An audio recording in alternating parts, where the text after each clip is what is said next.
At the end of the day, it is all about the users, customers, and revenue. Triple your growth and turn your company into a sales machine no matter the crisis. Learn about creating winning marketing and sales strategies on and offline, and get to know the latest trends, hacks, tips, and tricks in the world of KPIs and metrics, which are the topics in this program block. Expect hard facts, first-hand advice, and nothing but latest techniques.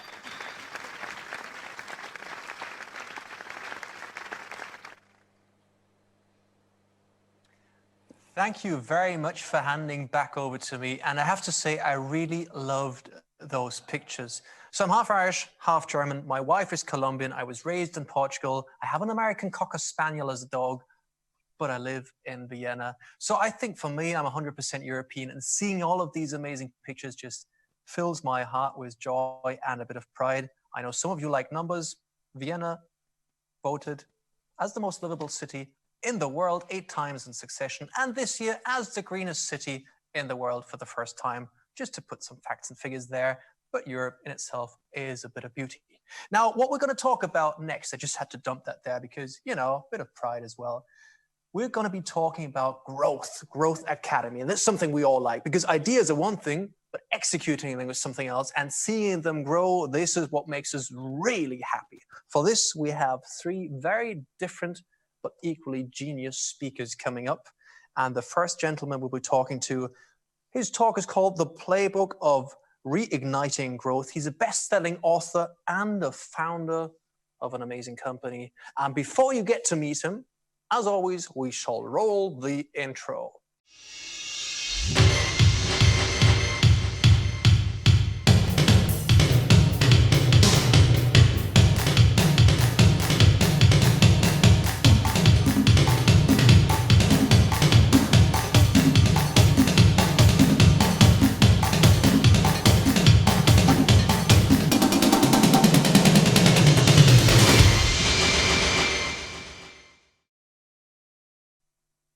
And here he is from his own little patisserie. Welcome to our stage, Aaron Ross. Hello, Aaron. It's a nice background you have.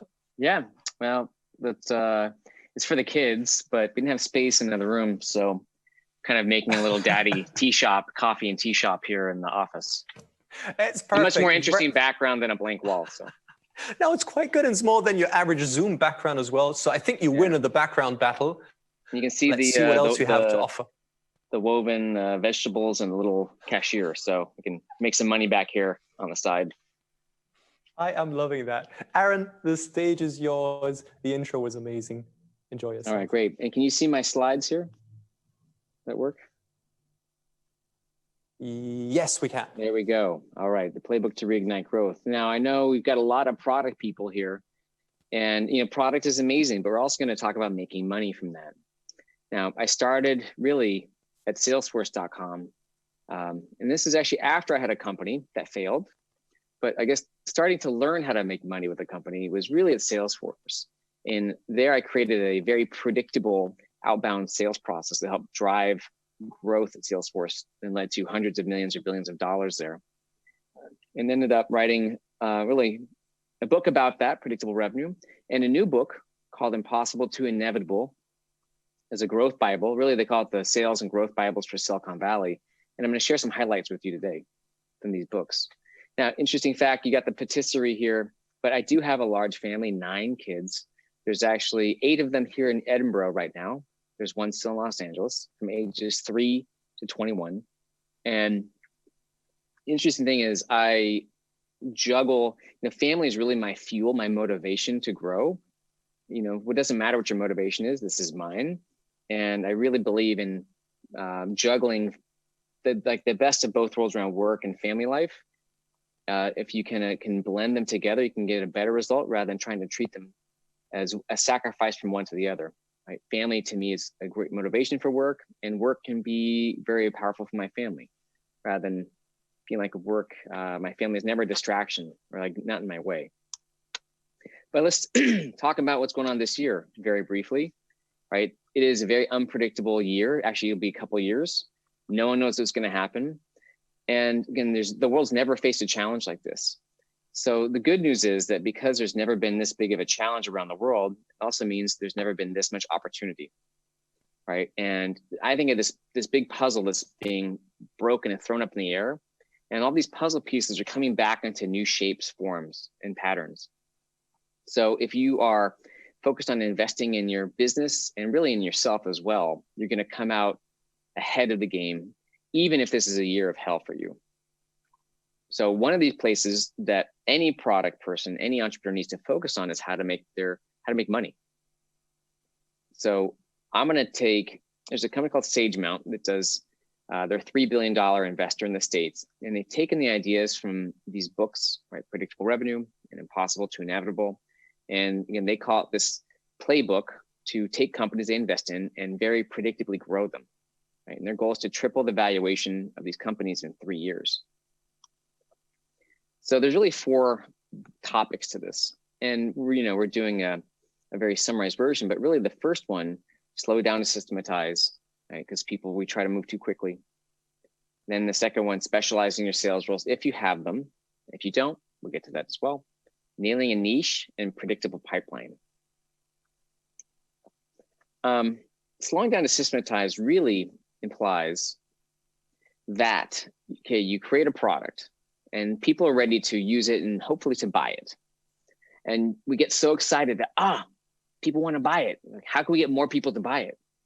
Right? We try to jump from step 1, product market fit, to step 3, which is growth.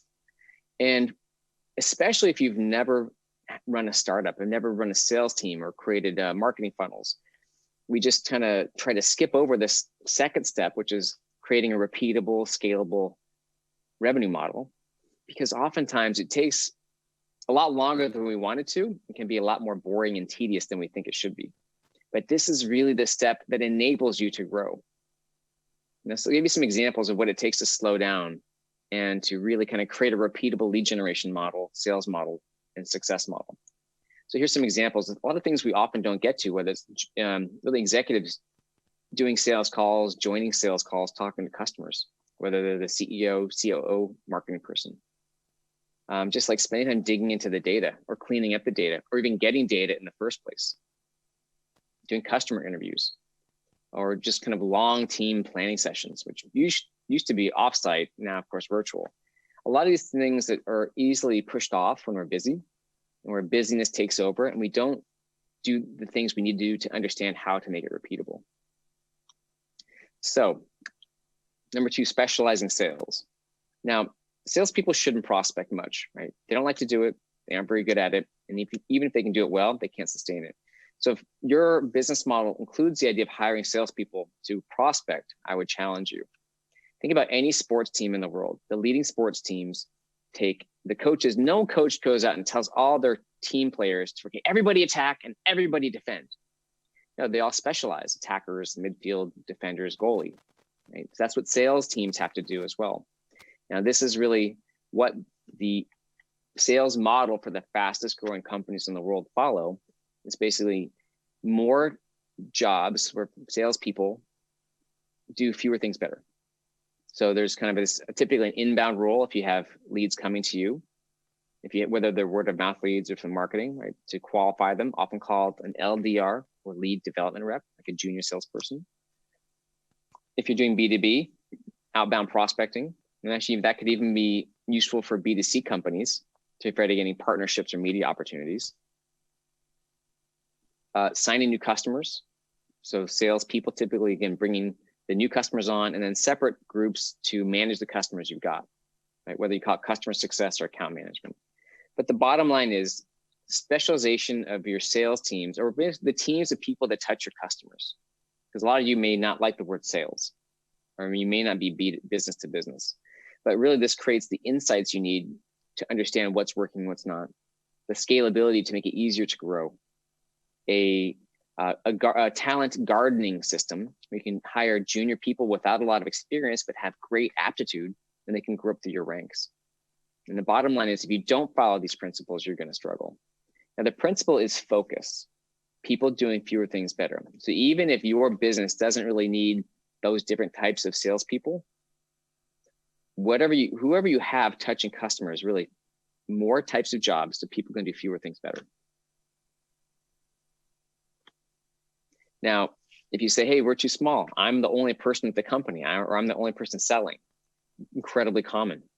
That means is you want to block out your time, to specialize your time, so that if business development or prospecting or talking to customers is the thing you know you need to get to, but you're not, block out time on your calendar, right? Maybe 2 hours a day, Monday, Wednesday, Friday, whatever works for you. But that's where you start. The other one is, won't relationships and service suffer if I have customers being passed from person to person? But the answer is actually you get better service by doing this, because no matter where your customer is, they're going to get great service by the person dedicated to them. Nailing a niche is something every company has to redo right now through COVID, because our ideal customers might have changed, their problems may have changed. And honestly, most of you have all these things you can do, either capabilities you can offer as independents, consultants, or experts, or platforms, or maybe opportunities you can target, because there's so many people who could use your product. But this is just confusing. It's like overwhelming. It's overwhelming to your customers and to you, to your people on your team. And the idea is to focus. How do you strip away the nice to haves and leave only the things that really matter to your customers, so it's very clear to them why they should work with you, right? And again, trying to offer too many options too quickly confuses your customers and you, and confusion means no. So your goal, you want to be a big fish in a small pond. It's not about thinking small, it's about being focused on the right customers. So it's easier to make the pond smaller than the fish bigger. It's easier to be more targeted with your approach and messaging than to change your product. And the place to start really is, who needs your product the most? And how are they different from the people who wear your product to whom it's a nice to have? The last part here is that don't forget, customers don't care what you do. They only care what you can do for them. I'll give you an example. This is my daughter, Aurora. She says, Dad, can you take me for donuts? No. But when she changed, she listens, she learns. Hey, Dad, when we've gone for donuts, those have been some of my happiest memories, right? I'm going to treasure those memories. And now she's speaking my language. So how can you speak the language of your prospect? Here's a little more business example. In hospitals in the United States, it's very confusing, their financial teams. And so we had a client that was going to them and asking who's in charge of receivables and not getting any answers. But when they switched to who's in charge of patient cash, then they got a lot more better answers, because they were speaking in the language of the customer, in the customer's languages, make it really easy for them to understand.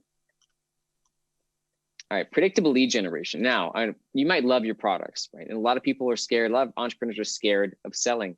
The bottom line is leads are what drive growth. A great product might help bring in leads, but it's usually not enough, once in a while. So how can you create systematized lead generation? Because if you don't have that, you're going to plateau. And the important thing is these three types of leads. So seeds would be through word of mouth or happy customers. Nets would be marketing. And spears would be outbound prospecting or outbound business development. So I'm going to focus on spears, which is kind of my main track record. Outbound prospecting, outbound selling. And I would encourage you to consider it, because it can work if it's the right fit for you. Now look at these companies. Which ones do you think have been successful with outbound prospecting? I mentioned Salesforce. Well, the answer is all of them do outbound selling. Google does it, SurveyMonkey, HubSpot, Marketo, Facebook, Box. They all do outbound because it works. And really outbound is about the metrics. This was our family car in the United States. Again, we just moved to Edinburgh. And if I can't trust, or I don't have a dashboard that tells me my speed and where I'm going and my gas, and then I don't really know what's happening. So when you have an outbound prospecting program, the dashboard is really the whole focus of working. How do you get it right? How do you get it to be accurate and useful? And you might have, everyone's is a little bit different. Here's an example out of the predictable revenue book. And now if you have an outbound program, the main metric people tend to miss is number 3. Not only tracking the number of qualified sales accepted opportunities, but also making sure you're auditing all of them to make sure they actually are outbound. The correct information has been entered in the system and they actually were qualified by the salespeople. But here's an example from a company called Zora, right? They're a public company in the United States, and I'm probably like a billion or $2 billion in value. And everyone's outbound funnel ends a bit different. This is theirs. This is out of the book, From Impossible to Inevitable. And again, whether the lead generation program is through marketing, through whatever the funnel is, you want it to be predictable, whether it's outbound or inbound or something different. So that way you can create some, again, predictable revenue. Because if you can't have predictable lead generation, you will not be able to create predictable revenue. And when you do create that, then that's when you can multiply your results, assuming your product is ready. You can grow your pipeline by 10 times. You can grow your revenue by 10 times. A company called Acquia, a few years ago, they wanted to break 100 million in total revenue, right? They had a tremendous amount of inbound leads. And with an outbound program, they were able to add an extra 30 million in revenue from 0 to an extra 30 in just 3 years, which got them past 100 million in total revenue. And they were just sold to a company called Vista last year for $1 billion. Because that's what investors and acquirers want to see, is predictable. Do you understand how to predict your revenue, how to create revenue in intention? So just to summarize here, those 4 steps: we want to slow down to systematize. We want to specialize your sales teams, or again, the teams of people that talk to your customers and touch them. How can you have more jobs so people can do fewer things better? In nailing a niche, and if you have a successful company, this might have all changed in the last couple of months, who still today needs you the most? And what do they need from you? And then creating predictable pipeline, whether it's word of mouth, marketing, or outbound. How can you create predictable lead generation programs? Now, if you don't have anything in place, usually you want to start by picking a person on your team to own that. If you do have a program in place, whether it's marketing or outbound, start by people's metrics are so off. Start by getting your metrics right, so you have clarity with what's working or not in your business. And here, before we get into Q&A, the Impossible book, which I would recommend for entrepreneurs, is from impossible.com. And there's my email here for questions. But I believe we got 5 minutes for Q&A. Am I right? You are absolutely nearly right. We've got about Nearly. 4 minutes left. Okay. So we'll make the most of it. Here is the first question. Should a niche we aim to nail be uninhabited? If there are already other companies, how to focus to grow? There is no uninhabited niche today. Everything is crowded, or they're very rare. So the issue is, how do you stand out from whoever's there? How are you different than the others? And even if your products are the same, one thing that you can always make different is your personality, your voice as the founder or the founding team. So that's always different as a minimum, but you do want to look for a place where you can be different than everyone else who's there in that niche. Thank you. And the next question is, what is your number 1 business or career goal for 2021? That's what the audience would love to know. To write and get published a book called Unique Genius. So Unique Genius really is for people. How do you, everyone's got something valuable to offer. And in this world of there's never been more fear, uncertainty, and doubt. And like I said, there's never been a better time to recreate yourself. How can you discover that message in you that's so powerful to others, to get clear on it, to make money from it, and to build your audience and be seen with it? So the Unique Genius book would be my main goal. That sounds good. Now, maybe one more question from me. So I kind of like asking this to speakers currently. As we have so many, let's call it changing and challenging times, if you would have to make one prediction, this is something that's very likely going to happen where you would put your money on, and one moonshot. This is something where you will go, man, I would love if this would happen, but obviously it's a moonshot. What would that be? A prediction, a moonshot? Okay, the prediction is that it'll take a lot longer than people think to go back. We're not going to go back to the normalcy, but it'll take a lot longer than people think to reopen in a way, or some sort of being around people. And there's lots of people who still won't be comfortable no matter how long it goes. So it could be 2 years or a year or 2 years. That's one. Moonshot, I would love to see some educational systems and schools to figure out how to create a new system which kind of blends in person with kids, but also virtual at home. Again, we have 9 kids, and I know that everyone in schools, it's not ideal. At home, not ideal. Wish someone would come up with a blend where you can have the best of kids together in school, but also doing things at home. So less time at school, but blending it. That would be my moonshot. I would love that. That's a +1 from over here. Aaron, Yep. Thank you very much for spending your time with us. Thank you very much also for sharing your contact details that others have the chance to reach out. It's been a pleasure talking to you. Yeah, Thank you anything very I can much. do to help. And I know it's a tough time. it's perfect. Thank you very much. Stay safe. And again, amazing background. Loving it. Speaking of amazing backgrounds, yes. So obviously you put the challenge out there. And our next speaker says, bring it on. I can do this. I've got an amazing background as well behind me, but also her professional background. She's got roughly 10 years of experience from Miller Lite to Yelp to Salesforce to Facebook. Now that's quite a resume. Now she's going to talk about how to adapt acquisition channels to new circumstances. What a fitting title for challenging times. But before you get to meet her, as always, let's roll the intro.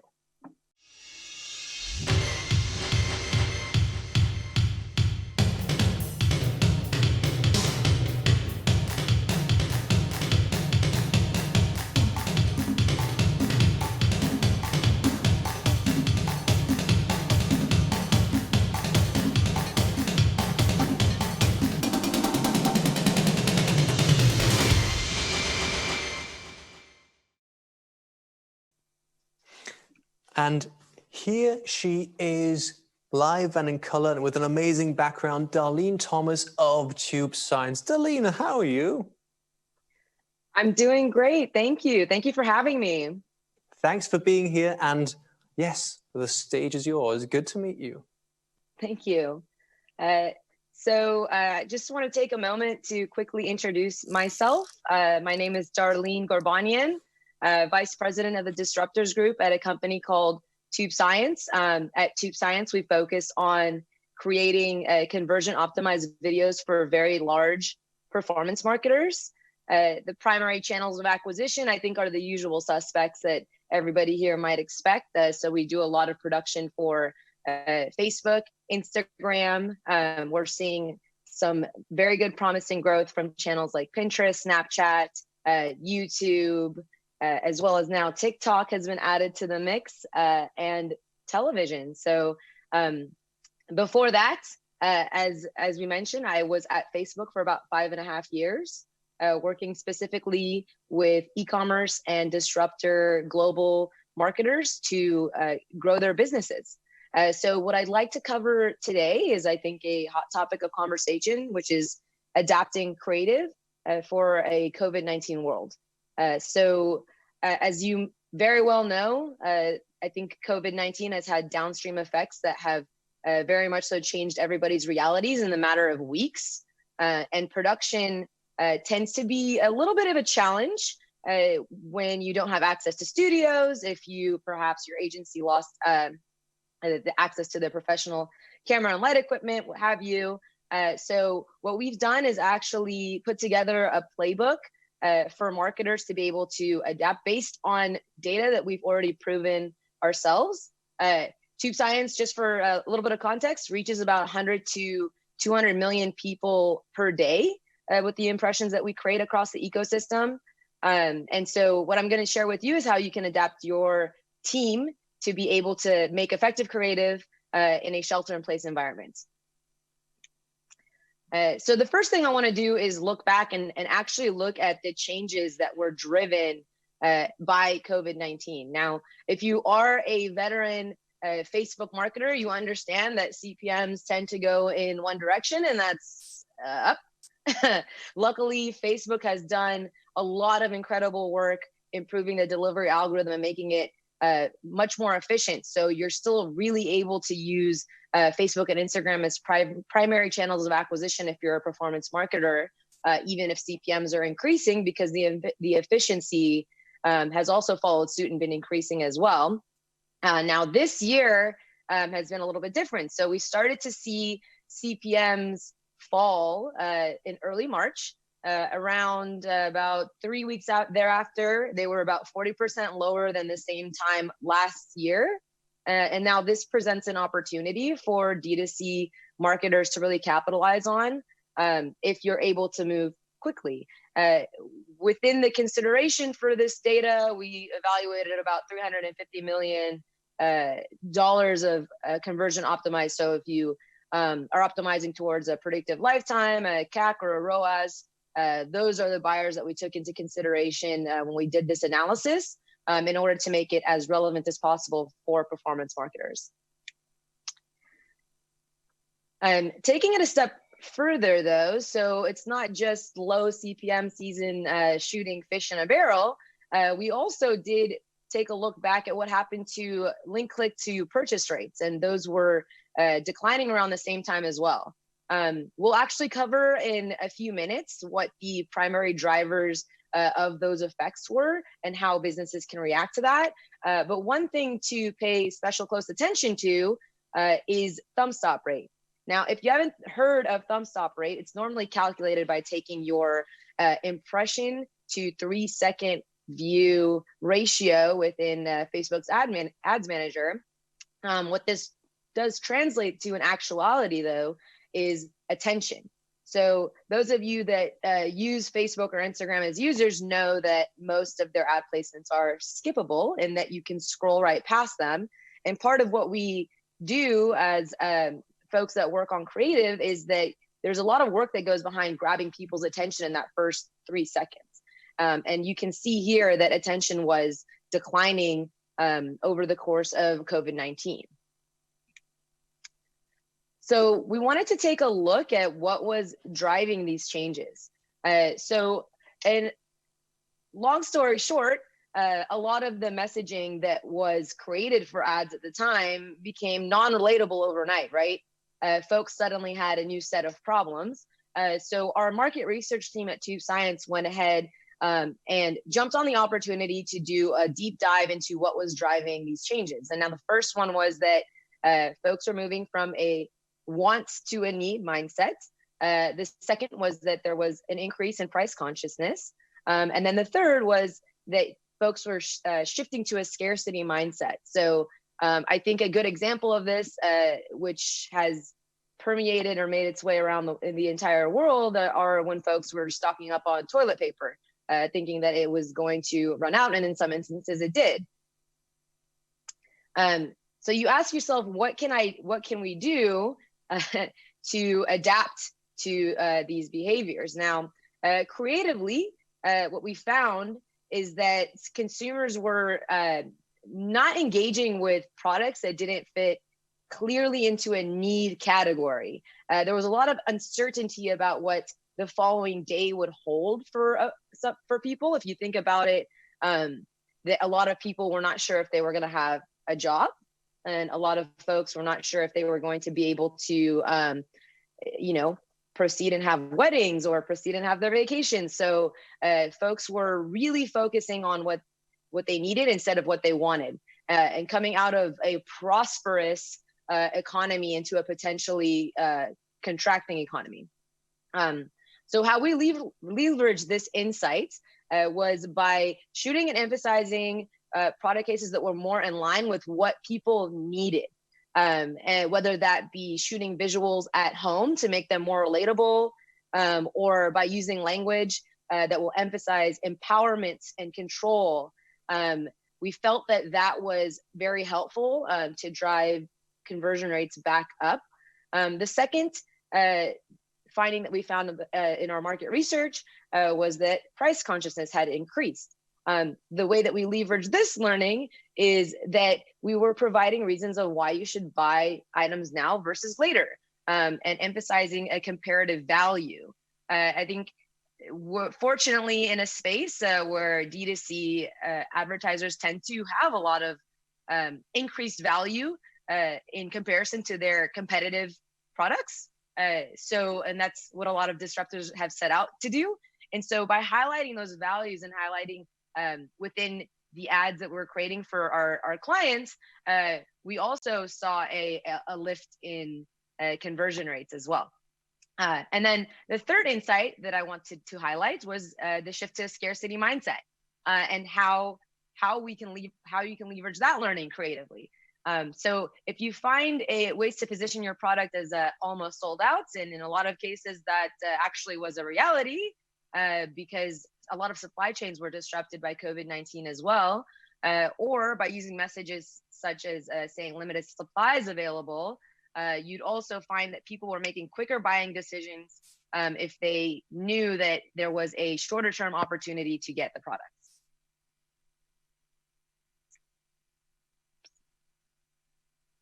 Now, looking at the results of shifting creative for a COVID-19 world, you can see that conversion rates were improving, and we saw a very dramatic, almost overnight improvement in attention.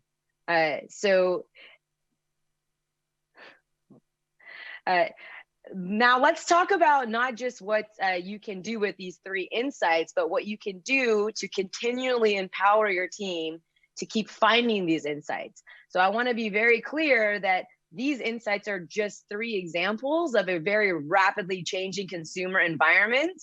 So I think the wrong thing to do with this session would be to write these three down and take them back to your creative team and say, focus on these for the rest of the year.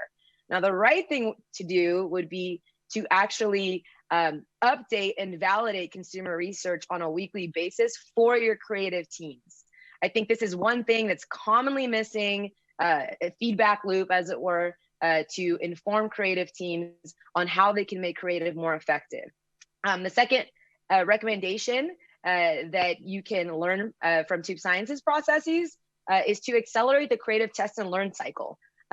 Oftentimes we find that advertisers will have non-necessary steps in the creative process that really slow down your team from being able to test and learn, which Facebook tends to be a really amazing environment for. What I mean by that in practice is that you can easily spend a couple $100 against any sort of concept and learn whether or not that's effective instead of making assumptions about whether or not it should be. And then the last one is engaging your brand team very early. So we work with a lot of amazing clients. We work with companies like Fabletics and Dollar Shave Club. We have a couple of really amazing European-based brands like Passbook and Vice. And what we have done differently in our approach in comparison to a traditional agency is we involve the brand team first.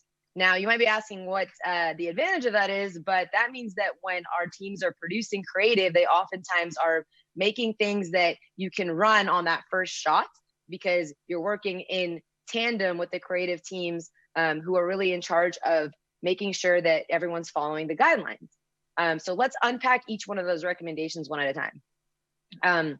I think the lack of a market research team is going to be very detrimental to smaller companies making it through the rest of the year due to effects of COVID-19. So I think one thing that we do is we assign market research teams for each one of our clients to continuously refresh information on the marketplace of what people care about now. That feedback loop tends to be missing from in-house teams. I think a lot of folks take a more traditional approach to creative where you might identify a core audience that has been working for you and then continue to make ads that work for that audience. Now, the mistake that you're making there, especially on Facebook and Instagram, is that your ads tend to become very homogenous. And if your ads are homogenous, then you know that Facebook is going to carve out audiences to target based on those same users, and you'll tend to hit the same persona type over and over again. The power of providing your creative team with market research is that you're finding ways to diversify into newer persona types, so newer audiences that perhaps were underserved before that could be really great audiences for your business.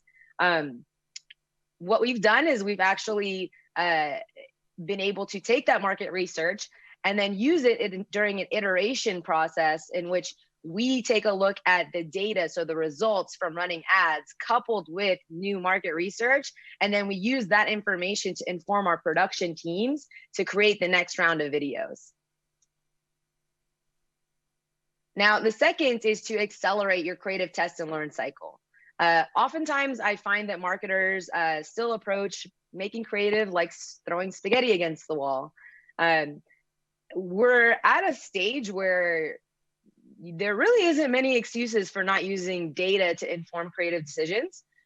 Even if you don't have any sort of buying history, if you're a net new advertiser on Facebook, you can still do some things organically and study the types of commenters that are engaging with your content, or take a look at what some similar advertisers are doing that might have scaled a lot to a lot higher spend levels on Facebook by taking a look at their ad libraries and see what's working there.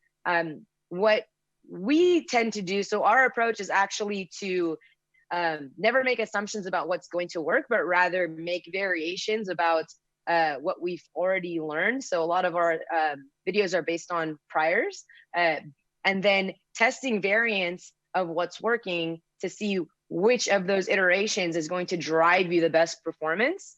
And Facebook's delivery algorithm, especially in a CPO environment, is actually really effective at spending your dollars where you're going to get the highest estimated action rate. So you're taking the guesswork out of testing in that way. And when you do find something that works, don't forget to communicate that back with your creative team so that they can make iterations for you. And then the last recommendation that we have is, and I think I spoke about this in depth earlier because this one is so important, is engaging your brain team early and often. So I think we feel like brand is directly tied to your lifetime value, right? And helps to drive profitable growth for your business. A lot of folks make the mistake of engaging the brand team at the finish line. And then you might find that then once you have a finished piece of creative that you have to go back to square one and re-edit it. And then you end up with a sort of Frankenstein version of what you wanted to put together in the first place. And then that takes so long, more importantly, that by the time the creative is actually able to be run, it might not be a relevant message anymore. So working with the brand team closely is definitely going to help save you some time. Now, that's all I have, and I think I'm right at time and ready for Q&A. You are right on time. We've got 3 more minutes for Q&A. And I quite like kind of how the way you dissected these 3 steps, what you should watch out for growth. Now, I'm quite interested. So obviously, you pointed out that we have to work closely with the brand team. And you also said that we have to be quite creative in our approach. Now, I'd be interested, if this whole growth topic is new for someone, let's say a small team, what are the initial steps which people should take in order to create growth, where you say, look, this is what you should do, and this is something you should certainly not do? So if you're starting and you don't have the resources for a market research team, outsource one. It's not, I don't think that it's going to be feasible to find messaging that works without a team at this point, because the consumer behavior is changing so rapidly. It's happening on a daily basis. So that would be my first piece of advice on what you should do. And then the second thing that I think you shouldn't do is don't get hung up on what you think you should be doing. So that's a mistake I feel like I see almost every day. So putting yourself in sort of a testing box of needing to have brand icons within the first 3 seconds, or having to have your video be exactly 15 seconds long, and following old playbooks, essentially, of what was working before. The reality of the situation is that folks are so wonderfully dynamic that you could vary some. Let me give one example. So communication style is actually one of the elements that we test on. Some people actually like to ingest information very quickly. And if I don't give you all the facts, you're going to get bored and you're going to leave. You're going to scroll by my ad. Others if I do present information too quickly too, will get confused and they don't like consuming information in a very rapid pace. So testing for those variants is very cheap on Facebook. And you saw on one of my beginning slides, insights are at a discount right now. So I would say really take advantage of the next few months before industry experts expect CPMs to climb back up right at the end of August before holiday. Thank you very much. And a very quick question that just got to us. Any suggestions for questions to ask users or customers that unearth better insights about their needs? And here's the challenge. I can only give you 1 minute on that. Okay, so I've seen people do some really creative stuff with Instagram stories lately. So on Instagram stories, you can poll people in this or that way. I would say try and ask those types of questions because those are free learnings. But the questions that you should ask should always be about why people love your product or why people dislike the competitor that you are disrupting. And then you should capitalize on those learnings by improving your product if you are not already resolving the problems of the competitor, and then exploit the things that people are loving about your product within your ads. Thank you so much for that, Darlene Gorbanian. Thank you very much for that very precise answer. It's been a pleasure. And the good news is, by the way, we're not done with Darlene yet because there's going to be a special session where you can deep dive and have even more chit chat with Darlene Gorbanian on all these amazing topics. So you'll find it. Thank you very much from us to Darlene. Thank you. Stay safe and speak to you soon. Thank you very much. That's 2 down and a third speaker to go. And the next topic is on the DNA of founders, characteristics of growth, of great growth people. That's at least the most complicated title I've encountered all day. So it should be an amazing talk. Let's see who's hiding behind this title. His name is Anuj Adhiya, and he's the VP of Growth of Jamber. And as always, between him and me is just simply the intro.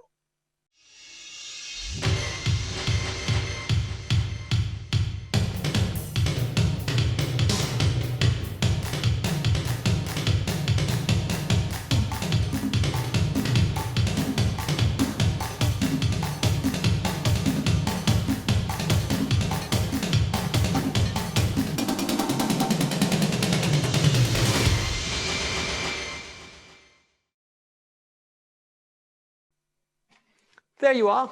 How are you? Excellent. How goes it? Very good to see you. So hi to Boston from Vienna. And as always, my friend, the stage is yours. Take it away. Thank you so much. And I really have to firstly commend the team here for picking this topic, because especially at a time like this, when most of us don't quite have the ability to hire as much as we normally might be able to, it becomes doubly important for us to ensure that the kinds of people we have on board to execute our growth programs are the right kinds of people. Otherwise, we're just not going to be able to hit our goals, which then brings up sort of, the most obvious question, right? Which is, where is all of this people data? Because we're all really good at our business metrics, right? We all know our financial statements.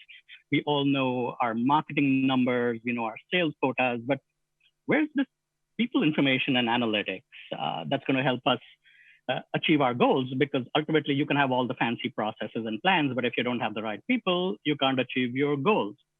And this was the question that struck me when I was writing my book, because it was sort of strange that growth and growth hacking, which is a field that is so obsessed with data, had very anecdotal evidence about what makes up a great growth person.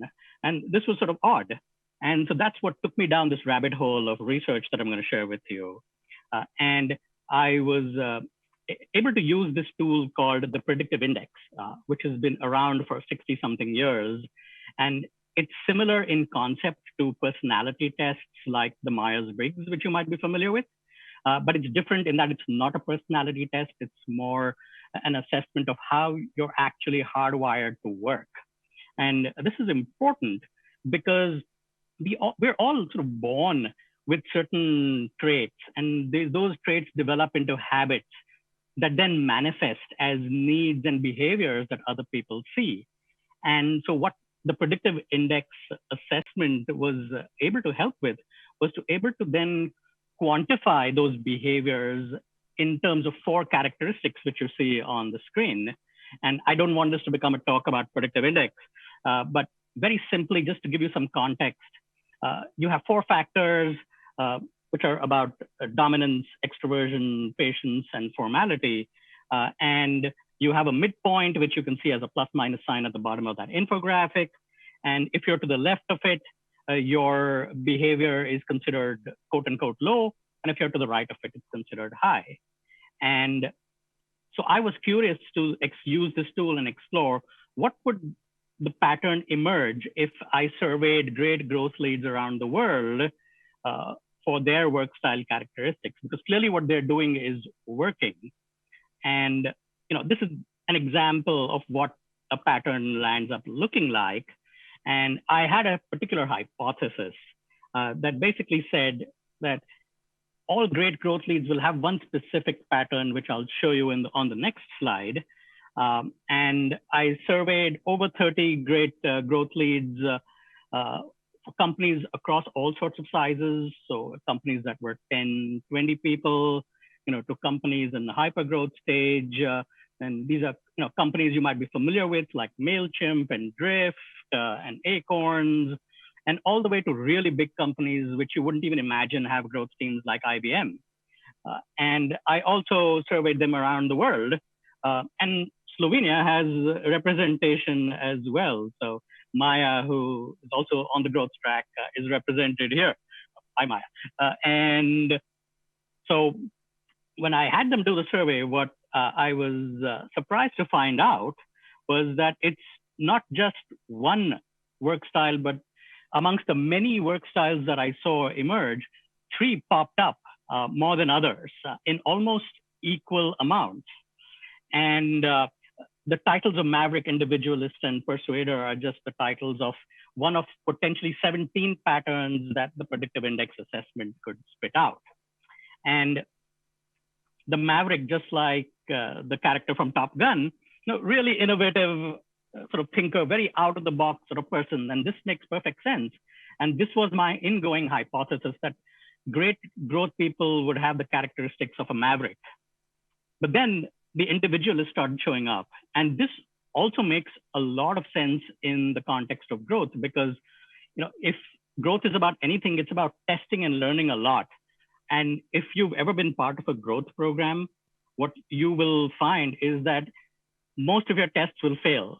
So when you run tests week after week after week after week, and they keep failing, that can get pretty demoralizing.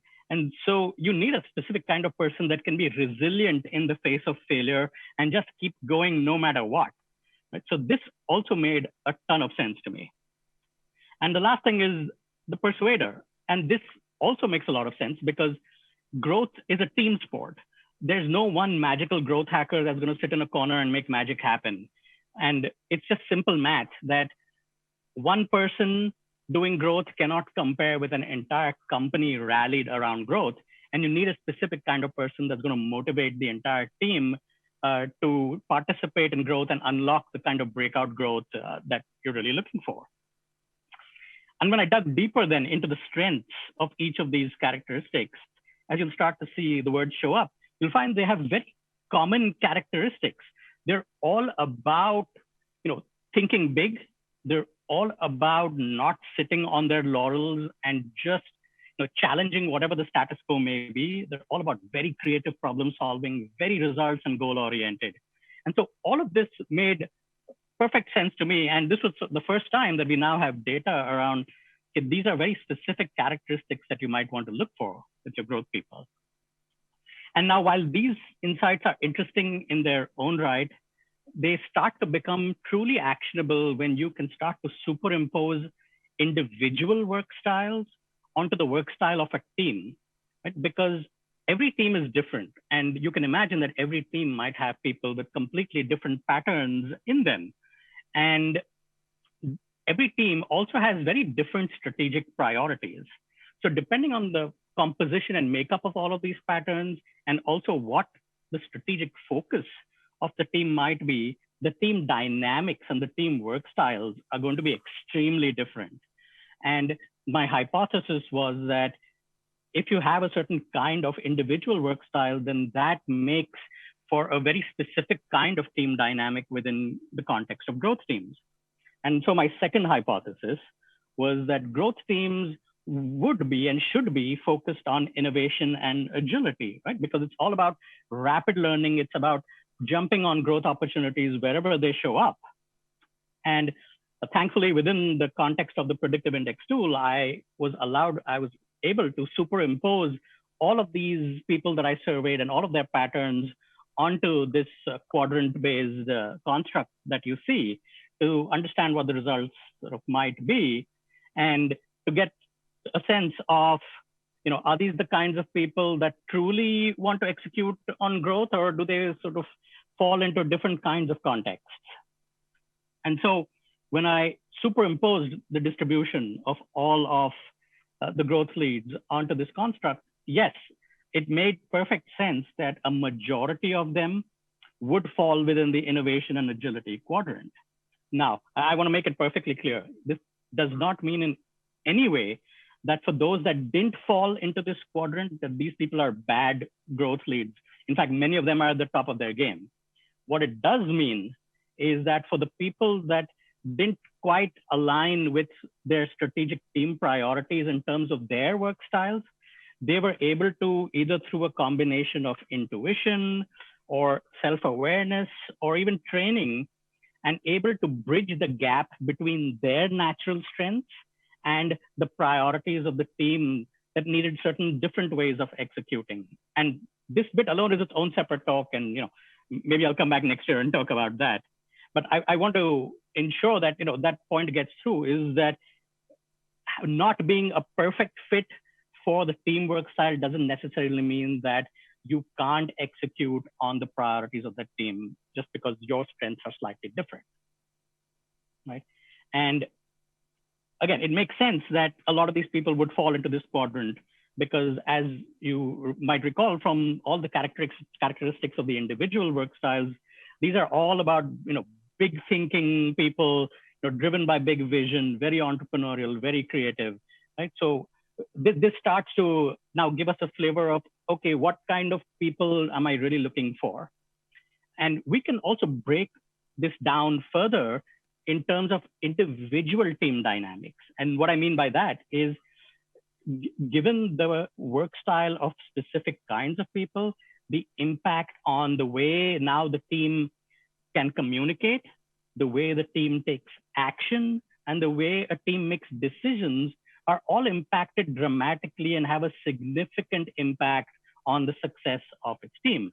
And that's what I'm going to start to share with you now. So if you were to superimpose all of these people in terms of their communication styles, I was expecting in this case to find a lot of people to be within one quadrant, as was the case with the overall distribution. But what I saw here was that there was a pretty much even split between two different communication styles. One is, of course, this telling style, right? Which makes, again, perfect sense, because it's when you test a lot, you have a lot of strong opinions, right? And again, that's also a characteristic of great leaders, but it's also about, moving fast. So there's a lot of assertiveness and, just sense of urgency amongst all of these people in the way they communicate. But as we just spoke about just a short while back, growth is also a team sport, right? It's not just one person saying, hey, go do this. It's about bringing the entire team with you. So you've got to have this fine balance of, yes, people, we've got to keep moving, but all right, let's also make sure everybody's on board with what we're doing next. The next impact, when you superimpose all of these people onto how the team takes action, in this case, I was able to see a more clear pattern in terms of where a majority fell. And this also makes sense, right? Because if a growth team is all about innovation and agility, then the way they take action should also map to that, right? So this, again, is all about challenging the status quo. It's all about being really fast-paced, trying new things all the time, jumping on opportunities as they show up. And the last impact then is on how the team takes decisions.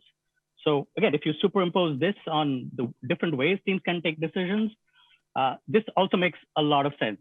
This justifying style of making decisions is all about everybody having opinions, because again, everybody has to participate in growth, otherwise it doesn't work. And it absolutely is not about the best person, or the highest paid person's opinion. It's about whoever has the best reasoning for why we should do something, so that we as a team can make the best decision and move forward with respect to our growth priorities.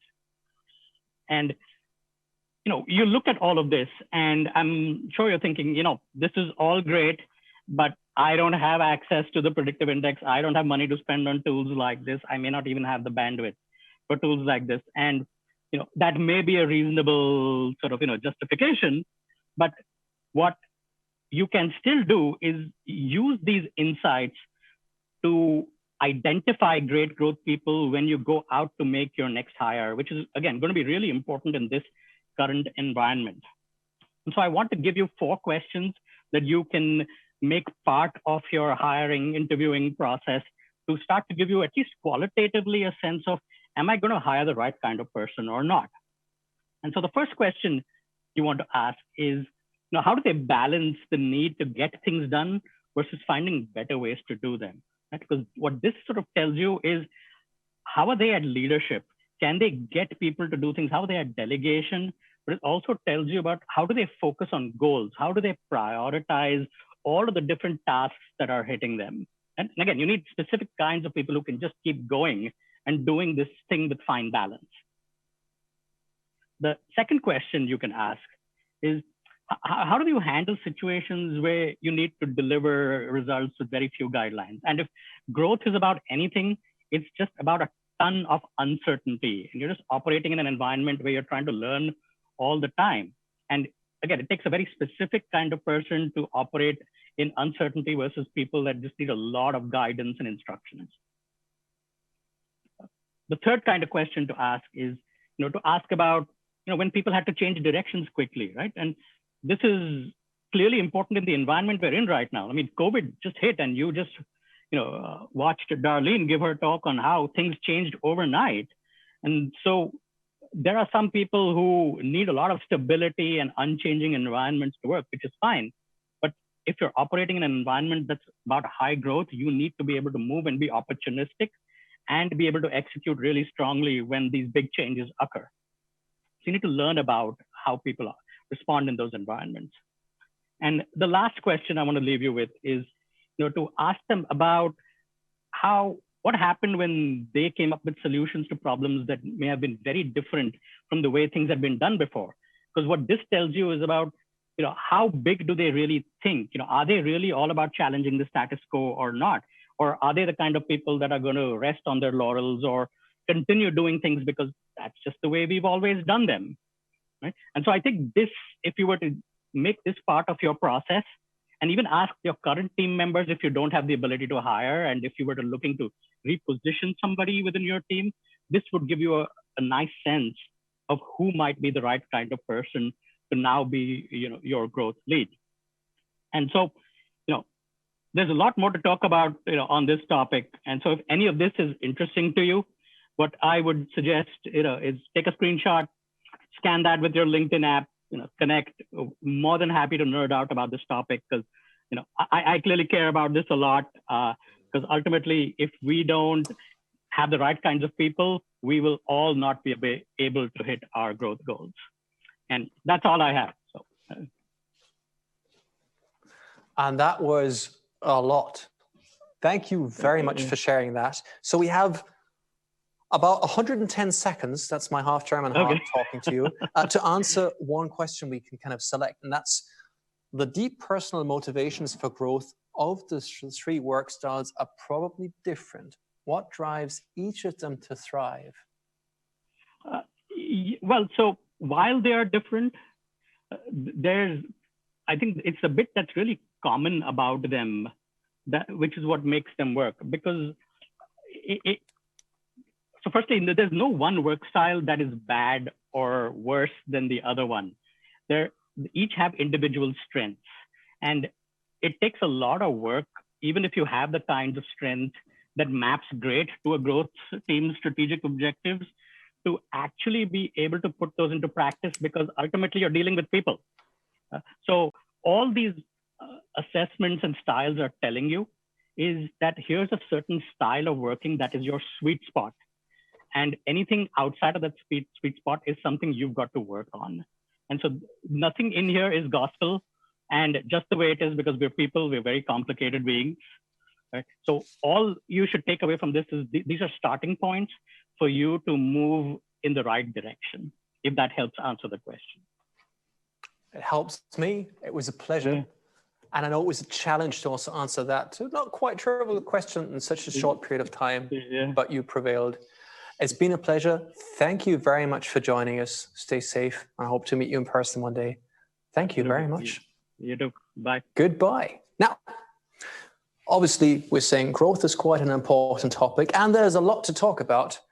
Therefore, we said, we need a little more of a familiar and comfy little setting. So we said, let's have a fireside chat. And this is what we want to do. So cuddle up to your TV or your screen, get your hands out and open your hearts, because now it's time to talk about controlling hypergrowth and to find out, is it science or fiction? And before I hand over to the moderator of the panel, to Maja, as always, let's roll the intro. Prepare yourself for one cozy fireside chat. Sharpen your senses. It's going to make you stronger. Warm up your fingers for typing interesting questions to our fantastic guests. Make yourself comfortable. Take a glass of wine, sit back, and enjoy insightful discussion. That sounds about right. Take a glass of wine, lean back, enjoy a insightful discussion. Time for me to hand over to Maja Voje. Maja, how are you? Hey, thank you so much. And since this conference is probably the closest thing that I'll get from Eurovision Song Contest this year, I really want to give you 10 points to you, Daniel, to Urban and Jure for keeping the energy level on such a phenomenal stage. It's been such a joy to monitor this conference and totally excited to kick off this fireside chat. Thank you so much for the 10 points. And I bet you will score at least 10 points as well in the next hour. The stage is yours, and hello to all of your speakers. Thank you very much. Thank you so much. Much appreciated. All right, guys, good evening from Ljubljana. We will have a very exciting panel right now. We'll talk whether hypergrowth is science, magic, coincidence, process. We'll learn that. As we established already in the previous panels, a lot has been changing recently. Some companies have been growing at 3 digits a month, whereas the others have had some issues in adjusting. So when you are planning your company's growth operation, it's really, really, really important to get some things right. And who better to talk about this subject than two people who have done it before in real life. I am very pleased to introduce you two panelists for today. The first one, of course, ladies first, is Shruti Shah. She has been securing like 20 mil funding for her startup Movlut that was supported by Y Combinator. Isn't that fascinating? Moreover, she has been like an entrepreneur in residence in Silicon Valley Bank, which is another phenomenal thing. But something that fascinates me very much about her on a personal level is that she started her career as a public school teacher. And from there on, she went to VC and the rest is history. The other very exciting speaker that we have today is Sriram Krishnan. And this is the guy who has been absolutely vital in establishing growth operation in two superior companies, Tinder and Spotify. This guy has seen it all, like hockey stick growth, unicorns, whatnot, and totally excited that he will spill some secrets to our panel today.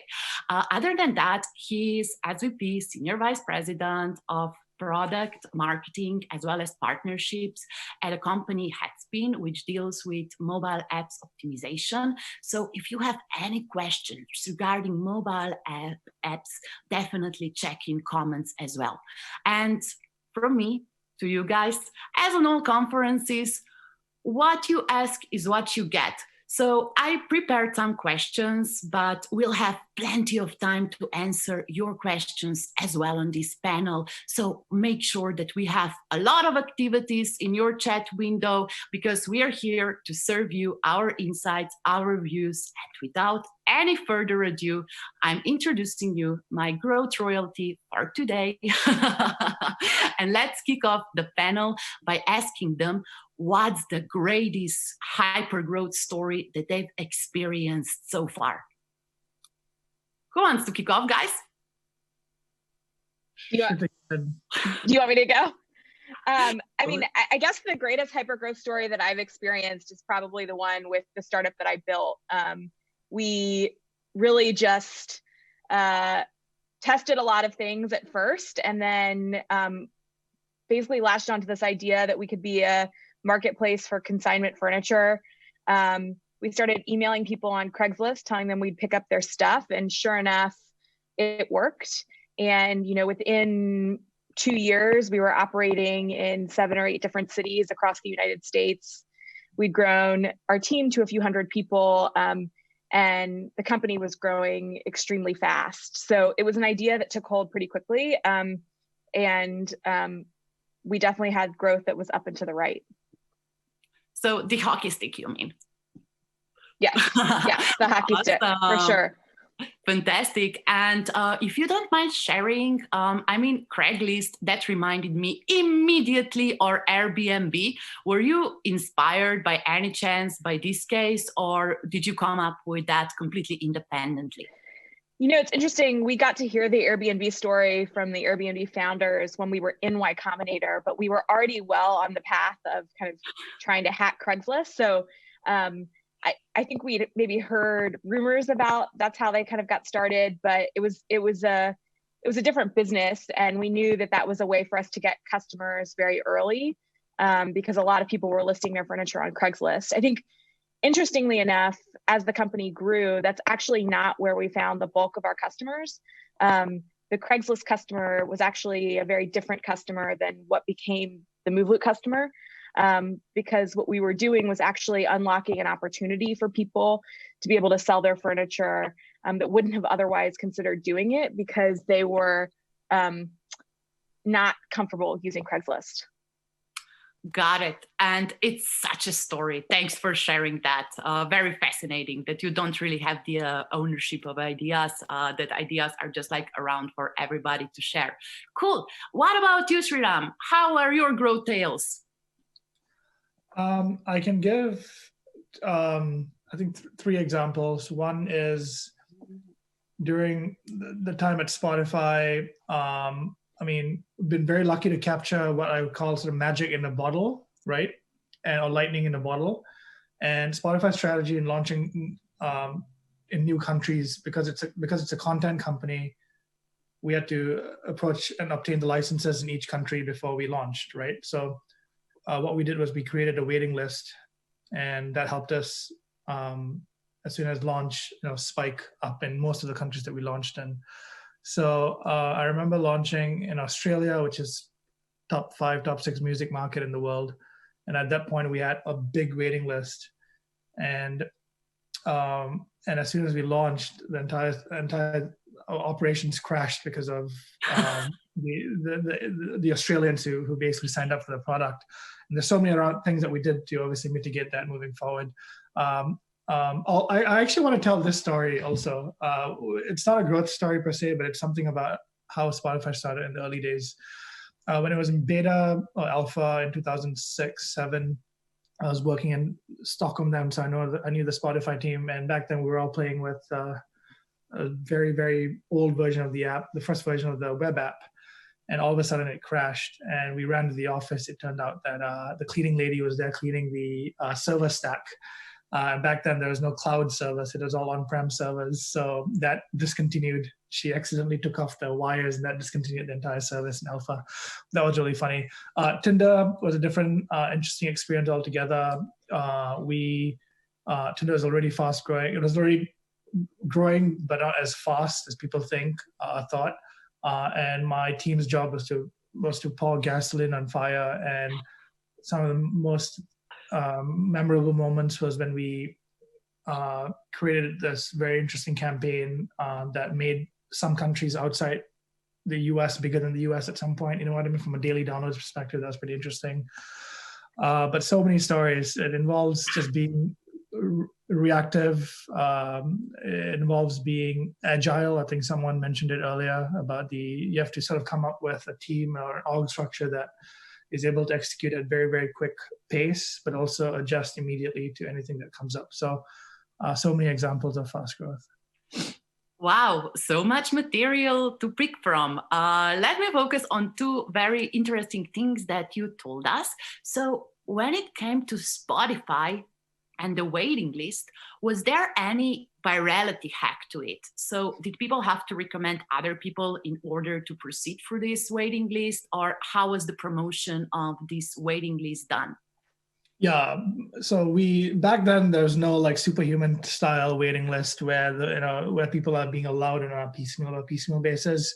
We had a very simple waiting list, wait, and then once we launched, we wanted everyone to experience it. So it was very, very simple. But the waiting list was a big hack for us. I think we were one of the earliest companies to have made use of it. I wouldn't call it a hack because it's something very straightforward to. Yeah, you would call it a feature, right? Well, exactly. It's something that a lot of people do these days. But we wanted to scale. We saw that once we hit a certain density, a certain percentage of the population, online population, then the word of mouth would overcome, would be one of the major drivers of growth. So we wanted everyone to experience the product very, very quickly early on. Yeah. Awesome.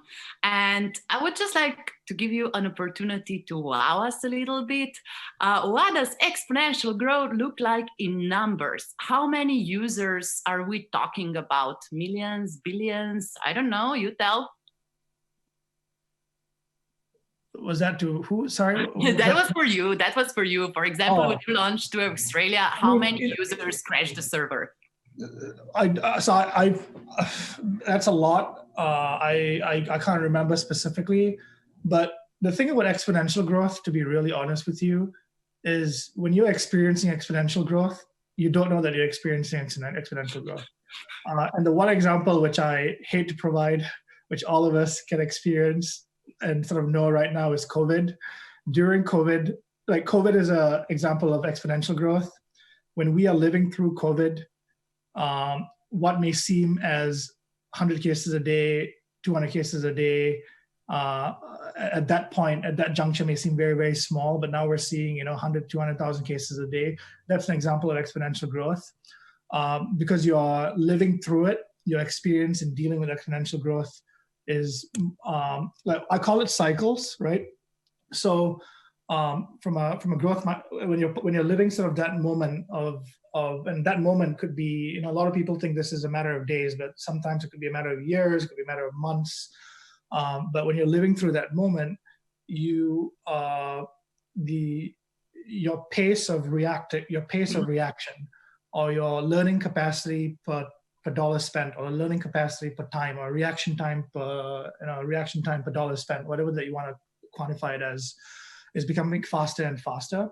So a lot of our experiences in the org was coming up with processes that are very, very short. So whether it's sprints, instead of having a 1 month sprint cycle, we have a 1 week or 2 week sprint cycle to be able to deal with changes. So the entire org was very, very focused on dealing with that exponential growth. And when you're living in exponential growth, it's very hard to know that you're going through exponential growth. It seems to just comprehend it, to realize it. Hey, awesome point. We'll have like a special part of the panel devoted towards organizational structure. And is there like right now, I would very, very, very like to ask a question that the audience is probably dying to know. So we would all like to be the next unicorn, right? But what's important, like what is a differentiator between a company which is eligible for hypergrowth and the ones that are not fortunate enough yet to achieve it? So what would you say, Shruti, is the key differentiator that makes a hockey stick? Yeah, honestly, it's probably capital. I mean, I think that I think part of the reason why you see companies like Uber and Lyft and Airbnb that have had hyper growth is that they were able to fundraise at a time when capital was plentiful, and then they were able to sustain their growth through a downturn or perhaps a blip in the market where there might be less capital available. But I really think that the key is, can you hit the market at the right time, and can you sustain that growth? I mean, you have to have a solid idea and it has to be growing, but I do think a lot of it comes down to, can you raise enough capital to keep yourself alive long enough and build something that has enough traction that that people continue to want to buy it. That, like, are you referring to magical product market fit maybe? Yeah, I mean, I think product market fit is part of it, but you know, a big piece of product market fit is, are you hitting the market at the right time? And there are plenty of great ideas that might raise capital, but they aren't able to continue to stay alive because the market isn't ready for their idea. And so unless they have enough capital to be able to do that, they end up dying. That's a very sad story. And guys, we should really be more uplifting in these times, I guess. We were talking about Corona, we were talking about dying. So let's say something nice now. Krishna, Sriram, you were already talking about processes and what is vital to ensure in order to support a fast-growing company. So what does organization look like? And right now would be an awesome point to continue, because if we are building on what Shruti said before, that when timing is absolutely crucial and that product market fit or just like this alignment to market has to be achieved, how do you secure your best chance at winning this momentum? Yeah, good question. So obviously we make several assumptions on product market fit, founder market fit, and so on. So the way you go about doing it for consumer businesses and enterprise businesses, B2C and B2B businesses are very, very different. When you're at the cusp, when you're seeing a very high demand for consumer businesses, that sort of implicitly, the implicit message here is you've got some form of product market fit, or you've got some form of product, either product-led virality, right, through your growth hacks or growth loops, or you have marketing-led virality, obviously off the basis of your product market fit. Now, either one of these is okay, but it very much depends on what is driving the growth, because some consumer products can have product-led viral, can be product-led and virally growing, and then you want to sort of orientate your teams towards maximizing iterations and experimentations within that group. And then you have marketing as the gasoline to the fire, right? So for example, Dropbox consumer, and you can capture, like, there are so many words for this. There's network effects, there's K+1 virality curves, and so on. So there's so many different angles that you can talk about B2C consumer growth. So Dropbox consumer, for example, was a viral growth because it encouraged individuals to share with other individuals, right? So that it was a product-led growth, viral growth curve, which is supported by marketing through advertising and whatnot. Because once they nailed that viral growth, right, which was sender, like once they nailed the value to the sender, once they've nailed the value to the receiver, so you have to be very important in any consumer company that has network effects or that has product-led virality, you need to nail both value to the sender and value to the receiver to close the loop. Then it's a self-perpetuating thing. Then you use marketing to blow it up, right? Because you know that works and you blow it up. So, and if you don't have network effects, so for example, another company like Tinder, for example, is a two-sided marketplace. So Dropbox is one example of a K+1 virality or K+ whatever 0.5 virality, but Tinder is more of a marketplace. Now, marketplace organizations require a different type of approach because you need, you have two constituents, right? One supply, one demand, It doesn't matter who is supply, who's demand, but it's generally it's two-sided. And in the form of like Uber, for example, it's a marketplace. Then you have to be, your organization, the way you design it, should be in a position to acquire supply and demand at the same time, because what you're optimizing for is liquidity, right? So let's look at Tinder, for example. Now, for every female profile, one female profile, you need to have a lot of male profiles to choose from, right? You can't have three. If a female user sees 4 male profiles a day, that means the person's not probably going to be interested in coming back. You have to provide a lot of male profiles, and vice versa. For every male profile, you need to have, on a daily basis, a lot of female profiles. And then if the person comes back the next day, and this female person or this male person will have to see a lot more profiles, different profiles, right? So for every male or female user you add, you need to have N number of constituents on the other side. So then that's called liquidity. So you need to have very, very liquid ecosystem for both parties to transact in the form of Uber. Sorry to interrupt here. How did you balance this, let's say, equality or just like supply and demand problem? It is, I think Tinder was very lucky because it was first to market. Okay. So a lot of the times it was just, hey, online dating now is mobile dating. So a lot of people flocked to it. Well, geez, everything is happening right now. Sorry, let me mute all this. Tinder was first to market. Bumble is a good example to talk about. They had a good product market fit, very good brand. They acquired their way, so they bought supply, bought demand. So in some countries, you may have a lot of supply and not much demand, so it's going to be very hard. You have to sort of acquire your way towards getting that. So you've got to sort of take a step back. So that's consumer, right? Depending on how your business model is, whether it's a market, your growth driver is, whether it's marketing-led or product-led, is contingent on whether you're a two-sided marketplace or sort of a product-led viral company. On the B2B side, it's very, very different. On the B2B side, you can have a phenomenal product and an average go-to-market, and you can fail. If you have an average product and a phenomenal go-to-market, you can succeed. So the go-to-market organization in B2B enterprises consists of sales, customer success, operations, marketing, you know what I mean? And if you're bottom up, then it's very, very different. It's product led and marketing led. If it's top down, then it's sales led. So it's very, very different organizations for both. Cool. So Sriram, you just said something extremely important, that there isn't like a perfect structure of a growth team.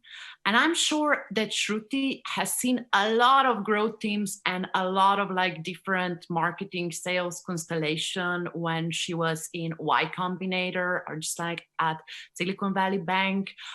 Could you pinpoint a couple of differences, or just like what did you see in real life? What types of growth teams have been developed in companies that are growing tremendously fast?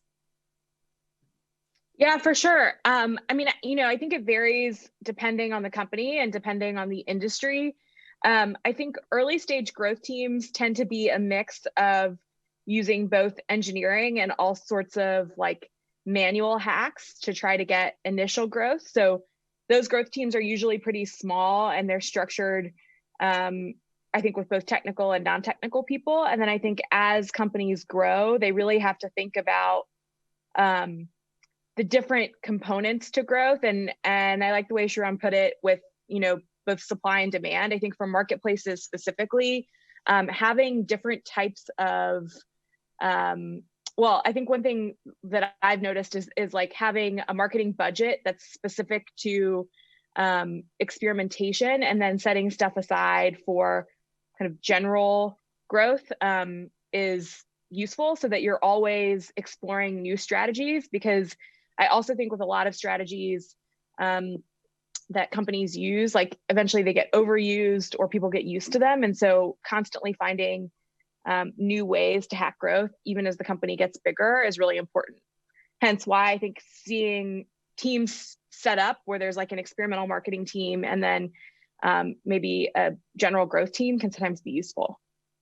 Very nice. And like this experimentation, it's such an awesome concept to talk about because HBR has been highlighting it big times in this issue. And you know how it is when managers read HBR, the next day they want it. And there have been a lot of talks about velocity of experimentation. Simply put, how many experiments should growth teams launch in a certain time period? Did you, as a VC investor or entrepreneur in residence, ever encounter like an OKR or recommendation of what is the experimentation velocity recommended for a specific growth team?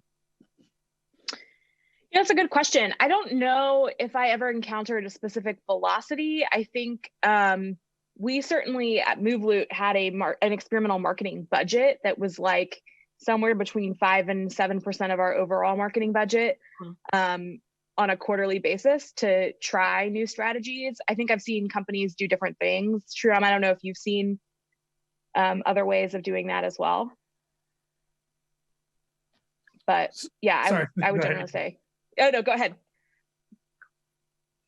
Maja, could you repeat the question again? Yeah, sure. So we were wondering whether there is like a certain number of experiments that a team should launch in a certain period, whether there are some benchmarks around that. And, you know, what I would follow up maybe the percentage rate of successful experiments. And if you just like walk us through what you saw at Tinder and Spotify in terms of experimentation velocity, that would be absolutely wonderful. Yeah, oops. Okay, I'm not muted. A lot of the experiments are just boring, you know, don't have any conclusive results. And okay, so it's hard to say the amount of experiments that you need, right? Because it depends on the size of the organization. You want to structure your organization such that you're able to conduct these experiments. So in any, and I think of it in terms of unit terms, like one unit of a growth team would consist of a product person, engineer, a data science, and a marketing person, right? A marketing person is optional, but you know, you can have that person. And they're absolutely essential. Yeah, that's right. And then obviously designer is important. So designer I'll throw in there as well. So design, I would say 4 or 5 constituents. Now, it depends on the product, right? Like if you are experimenting with a web-based product, then, I mean, the whole point of having experiments is you need to have the tools and infrastructure available in your company to enable for vast experimentations, because there's A/B tests, there's multivariate tests, there's so many types of tests that you can run. And even before designing to run any of these, you need to have the right tooling and infrastructure in place to enable you to create all those tests in different level silos, right? So you need to have infrastructure and tool in place before people, and then the people to execute them. So that's one. The second thing is, it very much depends on the goal that you're trying to optimize for. Growth organizations fail if they conduct experiments for the sake of conducting experiments. You want to understand what exactly you're trying to optimize for and why, and how will it contribute to some bottom line, right? So asking the question why is very important, and understanding why you're picking up that problem versus 20 other problems that you're trying to solve is also as important. So if you think of the problems as there are 360 degrees worth of problems that you can solve, right? In a nonlinear, in a 3D environment. So in any given time, growth organizations can look up in any given direction and see problems. But fixing the direction that you're heading in is probably the most important thing versus the downstream, downstream efforts of running experiments. So that's sort of the high level. And then if you go down and try to address some of the questions that you've asked, I mean, most experiments are boring. You know, you get like non-conclusive results. Like, hey, is this correlated with this? Is this correlated? Does it mean causation? It doesn't mean anything. It's so very, very boring and academic. But the more experiments you conduct, the more like the whole point of experimenting is to unearth something that you through chance, right? The whole point of experimenting is to unearth something through chance. Facebook did not go in and experiment to find out what was the magic number of users they needed to have exponential growth. They found it by chance. They're just doing a bunch of random experiments, and they realized that, hey, if a consumer adds 7 to 10 users, then the engagement goes up the roof, right? They didn't go in specifically with the intention of how many users can we get before, how many users or friends can an individual have before seeing exponential growth. No, because they don't know what they don't know, right? And if you don't know what you don't know, you need to ensure that people are experimenting with, towards a certain direction, but being given the autonomy to do all these interesting projects and to unearth something very, very interesting that can contribute to the bottom line. So there's a lot of luck. There's a lot of, but you need to engineer your luck. But you need to create an environment with tooling and people so that you can conduct all these little different experiments. 99% of them will lead to boring conclusions, but the 1% that you stumble into can lead to a lot of interesting things. Well, that's fascinating because you just answered the question of this panel, and either it's science or luck. In your opinion, it's both. But hey, this is something that you said that absolutely caught my attention, meaning most experiments are boring. And Daniel will absolutely love me for asking this question, but can you name one moonshot experiment that absolutely blew your mind as you were working? Absolutely blew my mind. Yeah. So most experiments, you realize, it will start off quant-based and over time we'll sort of complement that with qual-based. So our data was showing how Tinder's retention curve, and this is not an experiment, this is just literally we're just seeing data. Mm-hmm. How Tinder's retention curve in some countries like Japan, for example, is very, very high. And then we sort of conducted an experiment, quantitative and qualitative, to figure out why. It was a long experiment. It wasn't like these quick design fixes and then we compare numbers and so on. And then we found out that in countries like Japan, where there's a lot of low trust on the internet, people like to communicate with each other before, and as a way to find out whether the other person's authentic before moving forward, right? And meeting in person, for example. And that process in Japan was longer, so people end up chatting longer. So the retention curve in Japan was so much longer because people have issues with trust on the internet in Japan. So that was an interesting experiment. Even though we saw the data, we dug in to understand why. And then we did so many tests in Tinder. So another one is on Spotify. We found out at Spotify that a lot of the people who say that they are into music are just not into music. The entire app initially was built for people. There are two types of consumers in music. There's the lean forward and the lean back. Lean forward consumers like to curate their own experience and build their own playlist, but lean back consumers just want to play something and listen to it. And we found that less than 5% of consumers curate their playlist. The majority of people, just want to hit play and just listen. And we found that through experiments. So there's so many mind-blowing facts that way. It is also in terms of engineering that you would focus more resources in recommendation systems, so the rest of us can enjoy our Latino pop. Cool. What about you, Shruti? Anything in your experimentation practice or the companies that you have worked with that absolutely blew your mind and you would call a moonshot, an experiment moonshot? Oh gosh, this is interesting. I don't know. I guess you could think about it. When we first launched our business, we ran a series of experiments to try to figure out what users actually wanted in terms of the experience of buying and selling used furniture. And so one of the things we did was we decided that we were going to try to buy people's furniture off Craigslist at first. So we went around and bought, couches and stools and kitchen tables, and then realized very quickly that we didn't really have enough cash to keep doing that. And the first experiment we ever ran was just testing to see if, with no website and with really no legitimacy other than saying that we were a business, could we convince people to give us their furniture and we would just tell them that we'd write them a check when we sold it. And that was a big experiment. And sure enough, in San Francisco, it worked. And these were people we'd never met before. We were emailing them on Craigslist. We were showing up at their house. We were the movers, and it worked. And I don't know, I think for me, that was an experiment that we did early on with MoveLoot, just in actually testing our business model, that really shocked me, that people would be that comfortable and that trusting to just rely on us to sell their stuff with no website. And, us just saying that we were this startup. Yeah, that's fascinating indeed. And again, like connected with trust and just like this notion of why people are doing what they are doing. Really fascinating example. Did you later on, as you secured the funding and proceeded with your business development, did you structure your growth team within the company, or did you outsource some stuff? How did that constellation look like?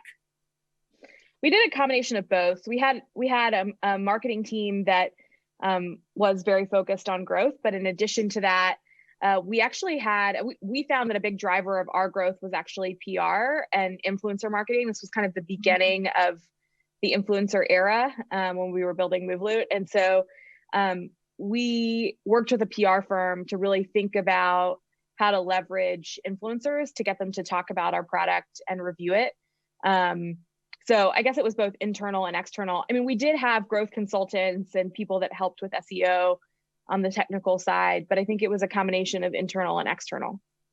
That's a very good point. And I think it's evolving like in business practice, because like 5 years ago, everybody would be hacking their way out. And right now, like business is seen much more holistically, and they are like developing usability labs or customer advisory boards and whatnot. So I really believe that organizations are embracing external consultation and information as well, which is always a very nice thing to have this open innovation thing going on. Hey, Sriram, would you be angry if we go for another question? Because I just thought of it. No, go ahead. Oh, super. When you were in VC world and you were like validating different teams, their growth, what were the most important factors that you paid attention to? Meaning, what metrics were you looking at? Yeah, so on the consumer side, let's say if I do this very frequently, on the consumer side, if you're a consumer app, I look at free trial to paid conversion rates. It has to be very, very strong, north of 50, 60, 70%. I look at retention curves, day 7, depending on the product, whether it's day 7, week 4, or month 2 retention curves. I look at renewal rates also, whether it's monthly renewals or yearly renewals. I think yearly renewals is much more powerful, and that number has to be very high. I look at, so those are the things I look at. And then on the business to business, on the enterprise world, growth rates, ARR growth rates on a yearly basis, or quarterly basis, net revenue expansion, which is assuming your company is not, assuming you're not selling to new customers, how much your B2B SaaS company is expanding on a per customer basis. So if they sign a $50K contract with you, after a year, how big or large can that contract get? That's net revenue expansion. So I look at that. I look at churn also in B2B businesses. So these are some of the metrics that I look at for consumer and business businesses. Wow, that's a lot. Anything to add, Shruti? No, I think that was a very complete list. That was very comprehensive indeed. And that brings me like to a very interesting question, because like when you are hyper growing and everything is a mess in the business, one thing that will inevitably crash is your like data storage system. So you used to have your data a little bit in the spreadsheet, a little bit in that software, and yada yada. But when you are preparing like for the VC injection, you are like under this deep pressure that you create this single source of truth in terms of data. And I would just like to hear your opinion. What are the best practices in securing investors that like data that you provide is proper and that you are like really, really, really on top of your data despite this chaos that is going on in the company in the hyper growth stage? Yeah, I would just say you should start thinking about data from the very beginning of your business. I think one of the best things we did was think about the metrics that we wanted to capture and what were all the systems and processes we needed in place to be able to do that. We were an online to offline business, so we had a physical operation and had to really think through what tools we were going to use to be able to both track our warehouse processes in addition to, our online data when it came to the types of customers that were coming to our site. And we put together a really comprehensive system that basically was easy to use for business users. So it was in Looker, and we could build reports and pull data from a lot of different sources, whether it was Google Analytics or our own database, and try to make sense of the numbers that way. And so I think having that approach early on really helped us as the business continued to grow. It also really helped us find problems. So if there were issues on the physical side of the business, or we weren't getting the type of conversion that we needed, it was very easy for pretty much anyone who had access to the data in the company to be able to look at that and come up with hypotheses about why that might be the case. So I would just say from the very beginning, having a system in place that allows you to look at data, and it allows many different people in the business to look at data, so that you don't always have to go to a data scientist or an engineer to try to pull reports, where the business side can build the reports themselves and analyze the data is really important. Absolutely. Thank you so much for bringing that up. You look like a data geek a little bit as well, Sriram. Anything to add? I don't know, you just seem a type of person who would have a lot of fun with data. So how did you make sure that this data is properly presented and communicated throughout the company? And maybe we can focus a little bit on your current company. So as somebody who's in charge of product marketing and partnership, that's a lot. That's a hell of a lot of metrics. But how to make them I wouldn't say sexy, but comprehensible? Yeah. So the two ways of thinking about tracking data, right? And this is a perennial problem that startups will always face. Whether they should track every event, every log, they should track everything, or track some things. The thing about data is the more you interrogate data, the more it'll tell you what you want to hear. So the more you look at data, the more it'll tell you what you want to hear. So there's also data hangover, right? So I'm always, if entrepreneurs and operators have clarity of thought and know their businesses inside out, then they generally trend towards tracking, looking at several metrics that matter, right? And again, I'm talking about not metrics that matter now, but metrics that matter, for that 2 or 3 year journey. Because sometimes on a quarterly basis, metrics priorities can change, but you also want to take that into account, right? So if you're a consumer businesses, you want to track, I don't know, let's say 20 metrics. That's important for you in this phase of growth, 20, 30, like 2-3 years. And then maybe after year 3 or 4, you can start tracking a bunch of other stuff for various different reasons. Also, tracking data gets more comprehensive and more granular the bigger your team and organizations get, because then you're optimizing for different parts of the user flow or customer flow.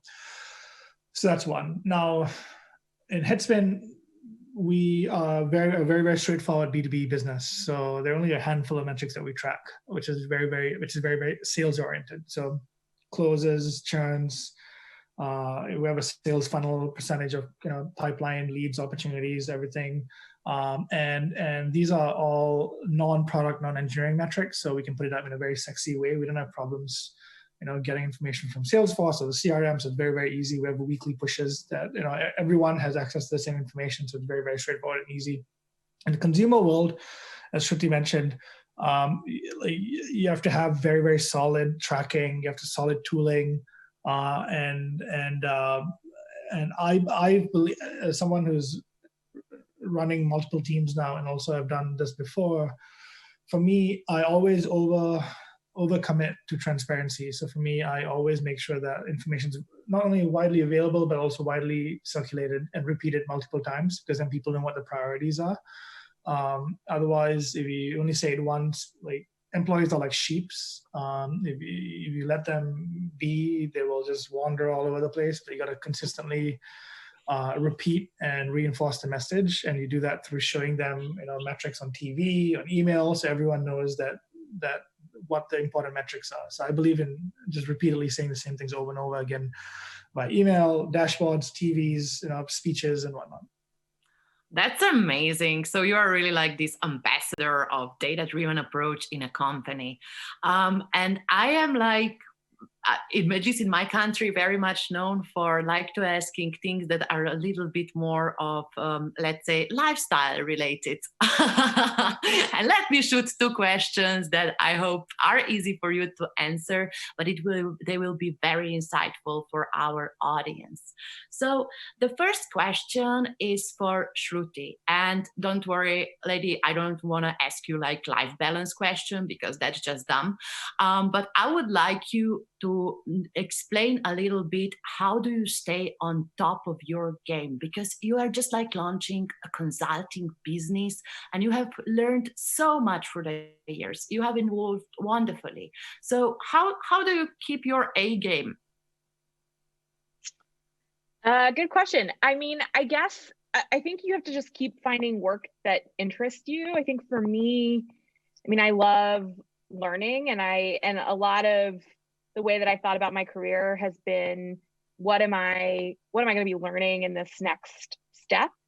And so I think part of what keeps me on my A game is constantly feeling like I'm in an environment where I'm learning. And when that's no longer the case, then I think I know it's time to move on.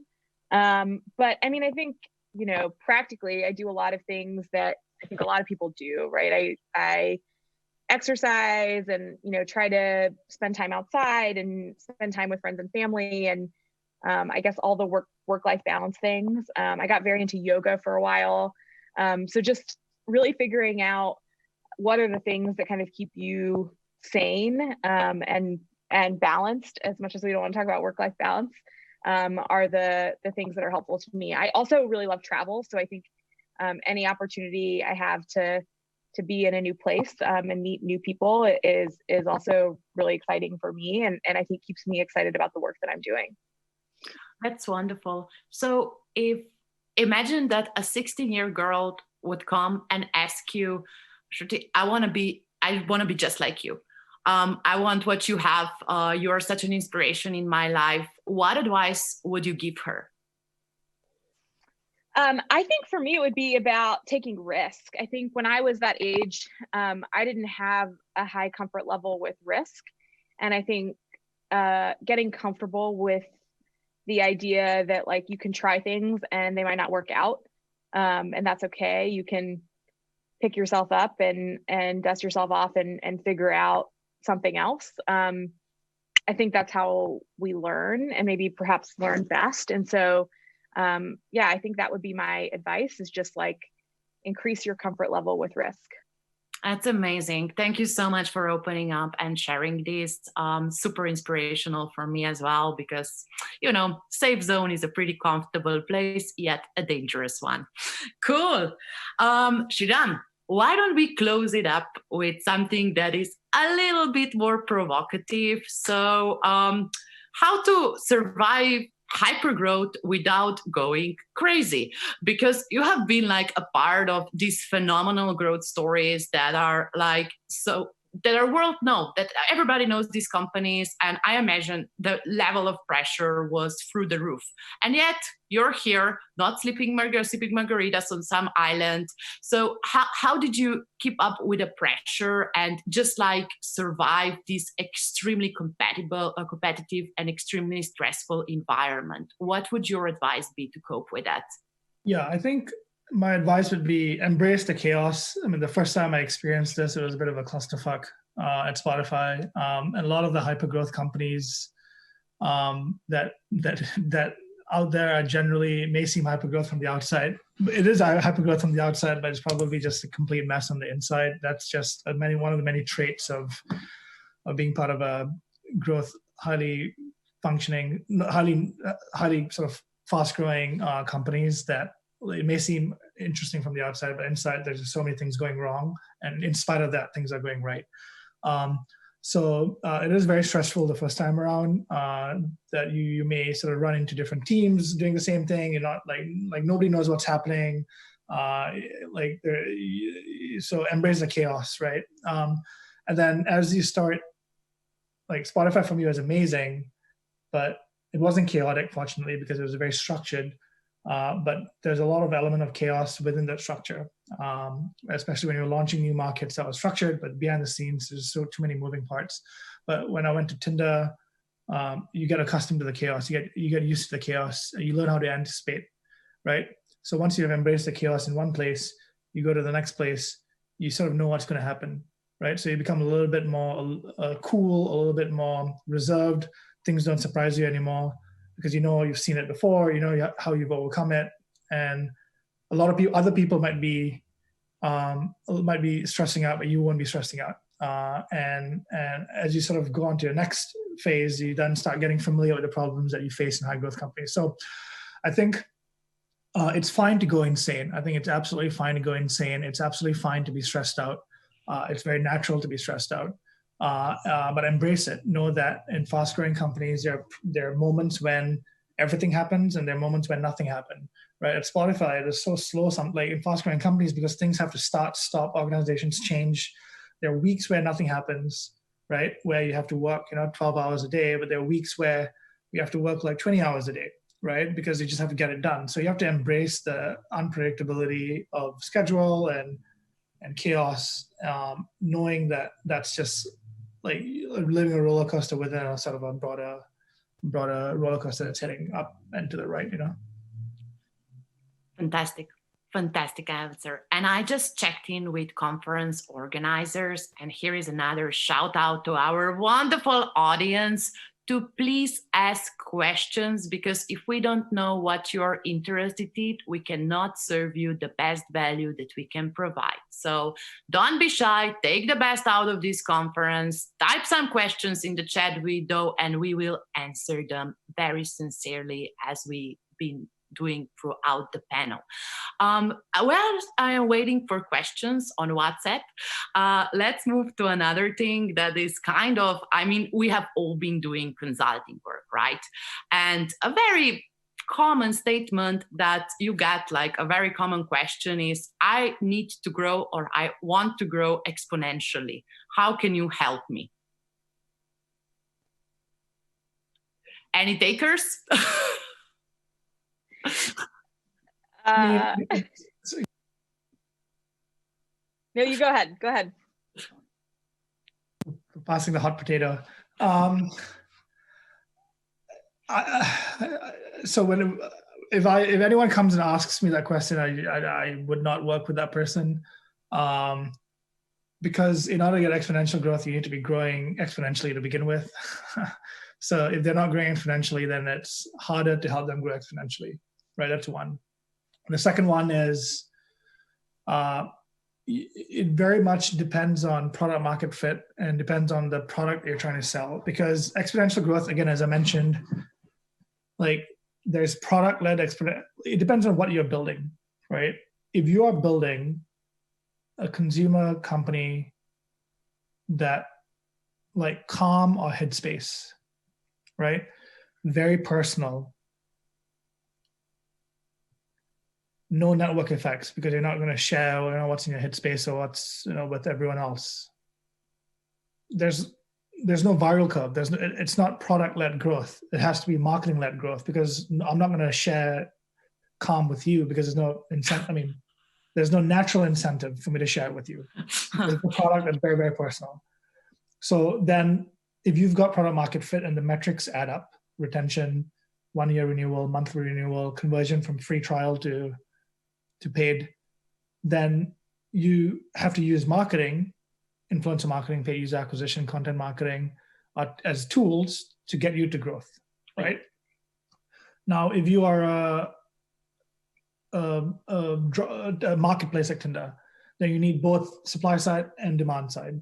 then you can engineer your product in a way to ensure virality through product-led growth, right? So again, so long story short, it depends on the product that you're building. Sometimes if you have product market fit, then you can enable features to give you product-led virality, and they'll take you some far. You can overlay that with marketing-led gasoline like growth.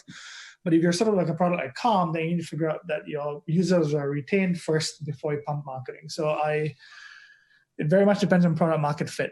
And the sad reality is it's such a binary outcome. If you don't have exponential growth, you know, in the beginning, you're not going to get exponential growth later. If you don't have growth now, you're not going to get growth later, because so companies that are successful will become even more successful. And yeah, so it's very hard just to engineer growth for the sake of engineering growth. Cool. Well, there are stories and things are changing. So right now in Corona times, we've seen like this explosion of whatever is like connected to exercises with some of my clients. So yeah, things change, and hopefully we can end this on a very positive and optimistic level. And Shruti, that's like a challenge, my challenge for you. Imagine that I write this to your LinkedIn, and my question is, what would you answer? What I would write is something like this. So I am consulting to a company that is doing like extremely well in terms of initial traction, but they would very much like to succeed in the USA. How would we approach a growth of European company in the USA?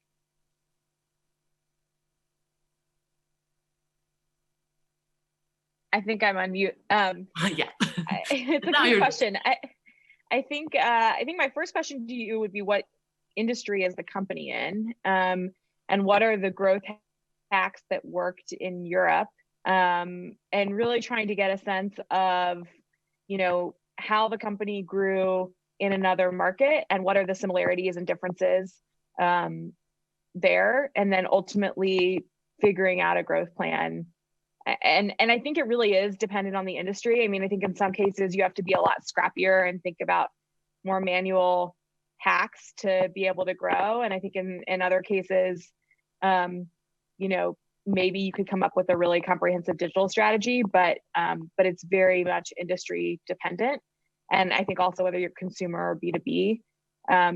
For MoveLoot specifically, I mean, we had hyper-local marketplaces, and there were even regional differences in the United States in terms of our messaging, to people that in, for example, the southeast part of the United States that have big homes versus people that were living in apartments. And how do you appeal to, a demographic that is trying to fill more space than somebody that's living in an apartment in San Francisco or New York? So yeah, I guess my short answer is like, it would be very much dependent on the business and very much dependent on, the industry.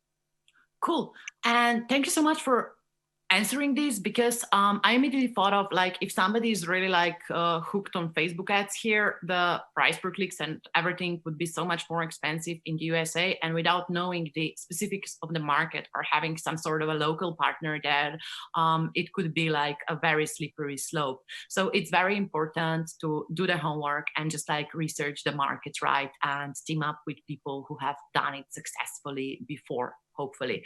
Other than that, do we, to really like close this panel, do we have any tips for European companies that would like to grow? Because right now we were talking about examples from the USA. So the question is approach to growth different from America to Europe? Like, what are the specific, what our companies at the conference here in Europe should pay attention to? Sure. I mean, I can hop in really fast and just say that I think the market in Europe is very different. The size of the market is very different. And I think it depends whether you're thinking about Europe as a whole or a specific subset of European countries. And so really understanding the European consumer and what's unique about the product and appealing about the product in Europe as opposed to in the United States, I think is pretty important. And Sriram, I don't know if you want to add to that. Yeah, I think building a business from anywhere, I mean, if you're building a venture funded business, then you want to scale it very, very quickly. And if you're building it in Europe, you can build it anywhere these days. There's tools, there's maker tools available. I mean, Figma to Notion to, there's so many things available for you to start creating software. Distribution is another thing. Distribution is also free, but you want to be smart about it. So I think if you're looking to build a venture scale business, you want to make sure that your market's big enough and the world is your oyster. So obviously, if you're in Slovenia, Portugal, Spain, like those are not big enough markets. If you want to be a venture funded business, you want to think of Europe or US. So from the very beginning, you have to think of Europe. You have to think of a broader market, right? So that's one. The second thing is, back to my first point, like the tools are all democratized, but the funding is not. So funding is mostly concentrated within certain hubs. The tools of creation is democratized. Anyone and everyone can create now. In Europe, there are funding hubs that you'll have to rely on, but you know what those funding hubs are, but know that you can also create for a global customer base from anywhere in the world right now. Awesome. And this is why we are so happy to be together today, to give opportunities to like companies from Europe to learn, to access like additional investor features and whatnot. And I would like to say thank you from the bottom of my heart to you guys for being here. I don't know what's the time when you are, but I'm sure it's morning. So thanks for starting the day with us. You've been absolutely wonderful guests. We have many takeaways that are crucial and very vital for people who are preparing for their hypergrowth journey. So thank you so much for being with us. And on a very last thing, I think Daniel wants to take over now, right? He's picking up his headphones. But yeah, like do feel free to reach out to our panelists today. They have been wonderful. They are fantastic people to follow on social media. So definitely do that. Thank you so much for being with us. And we'll say a big, lovely bye now. Thanks. Thank you. Bye. Bye. And Maja, thank you so much for hosting this panel. It was a pleasure listening to you. And also thank you to your lovely panelists. Thank you very much and stay safe. I'll meet you. You as well. Good luck with the rest of the conference. Keep us awake. Keep us in good shape. I'd like to see what we'll be doing for the last 24 hours. Ciao, bro. Bye. We will. Thank you very much and stay safe yourself. Although I have to admit, I've been looking at my preview screen with somewhat of a worrying eye because my brother over in Maribor is apparently bandaging his hands and it looks like he's ready for a bit of fisticuffs. I'm not quite sure. But I wouldn't mind having a bit of a hustle. That would be real fun. Yura, before you get to answer my question, what you are up to over there, as always, between you and me, stands the intro.